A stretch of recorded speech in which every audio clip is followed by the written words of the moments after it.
ಜೈ ಹಿಂದ್, ನಮಸ್ಕಾರ ಸ್ನೇಹಿತರೆ. ಇತ್ತೀಚೆಗೆ ನಾವು ಸ್ಕ್ರೀನ್ ಮೇಲೆ ದುರಂಧರ್ನ ಅಬ್ಬರ ನೋಡಿದ್ವಿ. ಸಿನಿಮಾದಲ್ಲಿ ಹೀರೋ ಒಬ್ಬನೇ ಪಾಕಿಸ್ತಾನದೊಳಗೆ ನುಗ್ಗಿ ಫೈಟ್ ಮಾಡಿ ಬರೋದನ್ನು ನೋಡಿ ನಾವೆಲ್ಲ ಖುಷಿ ಪಟ್ವಿ. ಆದರೆ ಒಂದು ನಿಮಿಷ ಯೋಚನೆ ಮಾಡಿ, ಅದು ಬಣ್ಣದ ಲೋಕ. ಅಲ್ಲಿ ಒಬ್ಬ ಹೀರೋಗೆ ಸಹಾಯ ಮಾಡೋಕ್ಕೆ ಹೈಟೆಕ್ ಟೀಮ್ ಇರುತ್ತೆ. ತಪ್ಪುಗಳಾದರೆ ಸರಿ ಮಾಡೋಕ್ಕೆ ಡೈರೆಕ್ಟ್ ಇರ್ತಾರೆ. ಅಷ್ಟೇ ಯಾಕೆ ಸಾವಿರಾರು ರೀಟೇಕ್ಗಳಿರುತ್ತೆ. ಆದರೆ ಈ ದೇಶದ ಮಣ್ಣಿನ ಅಸಲಿ ದುರಂಧರ್ನ ಕತೆ ಕೇಳಿದರೆ ಅಲ್ಲಿ ಸ್ಕ್ರಿಪ್ಟ್ ಇರೋದಿಲ್ಲ, ರೀಟೇಕ್ ಅನ್ನೋ ಚಾನ್ಸ್ ಇಲ್ಲ. ಅಲ್ಲಿ ಸಿಗೋದು ಆಸ್ಕರ್ ಅವಾರ್ಡ್ ಅಲ್ಲ, ಅಲ್ಲಿ ಪ್ರಾಣದ ಹಂಗು ತೊರೆದು ಮಾಡುವ ದೇಶ ಸೇವೆ. ಇವತ್ತು ನಾನು ನಿಮಗೆ ಒಬ್ಬ ಅಪ್ರತಿಮ ವೀರನ ಕತೆ ಹೇಳ್ತೀನಿ. ಅವರೇ ರವೀಂದ್ರ ಕೌಶಿಕ್, ಭಾರತದ ಅಸಲಿ ದ ಬ್ಲ್ಯಾಕ್ ಟೈಗರ್.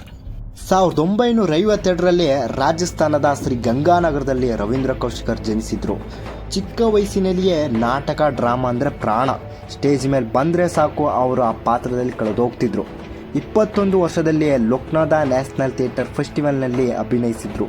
ಕಾಲೇಜ್ ನಾಟಕದಲ್ಲಿ ಭಾರತೀಯ ಸೇನಾ ಅಧಿಕಾರಿಯಾಗಿ ಅಭಿನಯಿಸಿ ಚೀನಾ ಕೈಗೆ ಸಿಕ್ಕ ಭಾರತೀಯ ಸೈನಿಕ ಚೀನಾ ಅಧಿಕಾರಿಗಳಿಗೆ ಮಾಹಿತಿ ಕೊಡೋಕೆ ನಿರಾಕರಿಸಿದ ಕತೆ ನಾಟಕವಾಗಿತ್ತು.